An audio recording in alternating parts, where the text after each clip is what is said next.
जो गौ भक्त और गौ रक्षक गोपालक होते, वो एक ही माँ के बेटे हैं, गौ माता के। तो सारे रिश्ते खत्म। आप कहाँ से आए हो, किस जिले से, किस जाति से, किस धर्म से, अगर आप गौ माता की सेवा कर रहे हो और हम भी गौ माता की सेवा कर रहे हो तो बरोबर। एक दूसरा, गौ भक्ति में कोई बड़ा और छोटा नहीं होता। देखो कितना ही कोई हो, क्योंकि उससे फिर ईर्ष्या पैदा होगी दूसरे के प्रति। कितना ही छोटा कार्य करता हो, वो भी काम कर रहा है, हम भी कर रहे हैं, एक सब एक सार है, गौ माता सब बैठे हैं। दूसरा ये अच्छी, ये और भी बढ़िया है कि कोई और भी बेहतर काम कर रहा है, अच्छा, किसी के पास ज्यादा समय किसी के पास नहीं है, लेकिन वो सबसे बढ़िया इंसान लगता है मुझे कि गृहस्थी में होने के बाद भी बच्चे भी है, बीवी भी है, माता भी है, बहन भी है, परिवार भी चलाना है, नौकरी भी है, सारी चीज देखने के बाद भी अगर वो गौ माता की सेवा में खड़ा है, गौ माता की रक्षा में खड़ा है, वो सबसे बेहतरीन इंसान है, क्योंकि अपने समय को वो अच्छी जगह दे रहा है। एक दूसरा, धर्म की पराकाष्ठा अगर कहीं से शुरू होती, वो गौ माता से शुरू होती। अपनी जिंदगी में आप किसी भी नेता से मिलो, उससे एक ही अरदास लगाओ, भाई जिले कलेक्टर से मिलो, उससे ये कहो भाई गौ माता को, राष्ट्रमाता का सम्मान, गौ हत्या बंद हो, यही चाहते हैं हम आपसे। ये हमारे मतलब हृदय से गौ माता को आप चाहना चाहिए। एक दूसरा, जब हम गौ माता की, अब अंडों का प्रचार हो रहा है, मांस का प्रचार हो, पूर्ण डिब्बा का हो रहा है, अब नौजवान उन पर भरोसा करे बैठे हैं, जबकि वो है नकली चीज है। क्यों? काल ने भी था, राम राम राम राम, माला गिरी हुई थी, तिलक लगा हुआ था, सारा कुछ था, राम राम, भीतर कपट था काल नेमी के। बाहर से वो राम कहते ना, मुंह में राम बगल में छुरी, तो भीतर से तो वो सोच रहा था हनुमान जी को कैसे मैं रोकूं लंका जाने से, और बाहर से वो राम राम।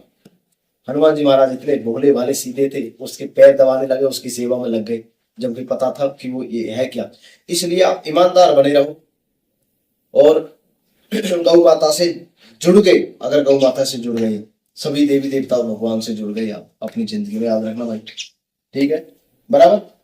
गौ माता की सेवा में आप लगे हुए हो, सभी देवी देवता आपसे प्रसन्न है, खुश है। और कभी भी कोई भी ऐसी जिंदगी में आपके में ऐसा लगे कि यार गौ माता यार फल नहीं दे रही, हमें इतनी मेहनत कर रहे हैं, हम कुछ मिल नहीं रहा, ऐसा नहीं हो रहा, तो भाई वीर क्रांतिकारियों को भी कुछ नहीं मिला था। सुखदेव को क्या मिला? उसके घर में सब कुछ था। चंद्रशेखर आजाद को क्या मिला? मौत। भगत सिंह को क्या मिला? मौत, फांसी का फंदा। लेकिन जिन्होंने संधि कर ली, हाथ मिला लिया गद्दारों से, उनको क्या मिला? राज। उनको राज मिल गए, गद्दी पे बैठ गए, लेकिन दुनिया, देश, हमारी आत्मा, हमारे परमात्मा सब जानते हैं किसने देश के लिए क्या किया। इसलिए आप गौ भक्ति में अगर बढ़ गए तो यही सोचना कि भाई मेरी नैया यही पार करेगी। एक दूसरा, अपना काम भी मत छोड़ना, अपने घर का, खेती का, जो भी काम मिला उसको करना, जो भी समय मिले उसे गौ माता की सेवा में लगा देना, तुम्हारा जीवन सफल हो जाएगा। ये भी मत सोचना कि यार परिवार को छोड़ दी गाय की सेवा के लिए। देखो वो भी एक हिस्सा है हमारी जिंदगी में, अगर तभी तो हमें जन्म दिया, गौ माता की सेवा के लिए ही हमारी माँ ने जन्म दिया, और माँ को छोड़ दे हम, उस परिवार को छोड़ दे, गलत है। जिस परिवार में आपकी बनती नहीं, आपकी इज्जत नहीं हो रही, आपका सम्मान नहीं हो रहा, उसको आप प्रणाम नमस्ते हाथ जोड़कर छोड़ सकते, उसे छोड़ सकते हो। लेकिन जहां आपका इज्जत हो रहा, सम्मान हो रहा है, उन बच्चों को, अपनी माता जो धर्मपत्नी जी है उनको, बहन को, भाई को, बच्चों को भी बताइए कि बेटी बेटा, अगर गाय है तो हम है, गाय है तो सनातन है, गाय है तो हिंदुस्तान है, भारत है, गाय है तो हमारी पहचान गाय से है। इसलिए गौ माता की सेवा कहीं भी मिले आप सेवा करना। खाने से पहले एक रोटी गौ माता के लिए, कुछ कभी जन्मदिन मनाना हो किसी गौशाला में, किसी गौ माता को फल खिलाकर ऐसे जन्मदिन बनाए। और ये केक है, अंडा पेस्ट्री है, पिज्जा बर्गर, इससे चरित्रहीनता फैल रही है नौजवानों में, और वो अपने आप को तो जान ही नहीं रहे, उनको माता बहनों की भी कोई इज्जत करने का नहीं पता कैसे करनी चाहिए, नहीं है। इसलिए इन चीजों से बचे। आपकी जो सेवा है परमात्मा, मैं कहूँ गौ माता से भाई, एक ब्रह्मचारी होने के नाते आपका बल बुद्धि शक्ति दे, आप दुश्मनों से लड़ सको, आप विजय प्राप्त कर सको, गौ माता को बचा सको, गौ माता की सेवा कर सको, गौ पालक बन सको, अपने बच्चों को बलवान बना सको, आप अपने क्षेत्र का नाम रोशन कर सको। और जो भी देखो, ऐसा नहीं है जरूरी कि आप ये सोचो कि नाम ही रोशन करना है। अगर आप अच्छा काम कर रहे हो और आपके आपके पड़ोसी को, आपके गांव के इंसान को ये दुख नहीं है कि आप गलत काम कर रहे हो, ठीक है, तो आपसे बेहतर कौन इंसान है। सही। अब बात आती है गलत प्रचार। देश में कितने ऐसे खिलाड़ी हैं जिन्होंने मेडल जीते ओलंपिक में, एक दो तो शायद मध्य प्रदेश से भी होंगे। पहले वो बहुत गरीब थे, गाय का दूध पीते थे। हर खिलाड़ी बता रहा हूं मैं, चाहे वो हरियाणा से हो, कहीं से हो, मैं डरता नहीं किसी से भाई, सच बोलता हूं, ब्रह्मचारी आदमी। बेशक हरियाणा से हो, यूपी से हो, राजस्थान से हो, भारत के किसी भी कोने से हो, पहले पीते थे वो गौ माता का दूध। गाय का नहीं मिलता, भैंस का मिल जाता होगा। दंड बैठक मारना, कुश्ती, व्यायाम, योग, रेस करते थे, भूखे मरते थे बेचारे। उनकी मेहनत, उनका कर्म, उनका चरित्र ने उनको मेडल तक लेकर गए। ओलंपिक में जाकर मेडल जीते। आने के बाद कहते हैं अंडा से हम पहुंचे, पाउडर डिब्बा खाकर हम ओलंपिक में पहुंचे। ये शर्म की बात है। आप ये क्यों नहीं कहते कि हमने दूध पिया गाय का, फल खाई, रोटी खाई मां के हाथ की, और कैंसर जैसी बीमारी खत्म कर देता है, गौमूत्र का सेवन भी किया, फल खाई, रोटी खाई, भाई हमने कोई ऐसा अंडा मांस पाउडर डिब्बा नहीं खाया, और हमने इन चीजों से मेडल जीता है। मेडल जीतने से पहले कंपनियां उनको खरीद लेती है, खिलाड़ियों को। अब वो ये नहीं सोचते कि हमने भारतीय संस्कृति को कैसे बचाया जाएगा, भारत के नौजवानों को कैसे बचाया जाएगा। अंडा खराब है, मांस नहीं खाना चाहिए, पशु पक्षियों को, हमारे सनातन धर्म में नहीं, हमारी संस्कृति में नहीं, भारतीय संस्कृति में नहीं। सनातन धर्म को भी अगर नहीं मानते ना आप, तो भारतीय संस्कृति तो माननी ही पड़ेगी जो भारत में रहते हैं, उसमें भी नहीं पशु पक्षी मानना। फिर भी वो कहते हैं हम इस पाउडर से हमने शरीर बनाया, इस पाउडर को खाया पिया।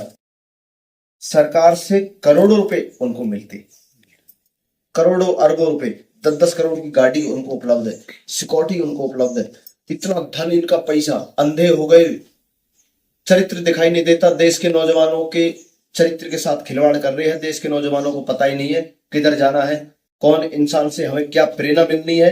अब तुम्हारे आदर्श वो अंडा मांस पाउडर डिब्बा खाने वाले भगत सिंह है, बताओ, बोलो। जिसने देश धर्म के लिए चने चबाकर पत्थर जैसा शरीर बनाकर अंग्रेजों के, हमारे आपके लिए रोता नहीं होगा भगत सिंह, सुखदेव, राजगुरु, झांसी की रानी लक्ष्मीबाई माता कटने के बाद भी अंग्रेजों को मार रही है बेचारी, फांसी के फंदे पर चढ़ गया सिर्फ आपके और हमारे लिए। नहीं, भगत सिंह के पास कमी थी क्या? उनके चाचा जी, उनके पिताजी प्रधान थे, चौधरी थे, बड़े बड़े अंग्रेज भी आकर चरण स्पर्श करते थे। उनको क्या जरूरत थी? वो आराम से अपनी जिंदगी, जीवन, शादी करके बच्चे पैदा कर सकते थे, लेकिन नहीं।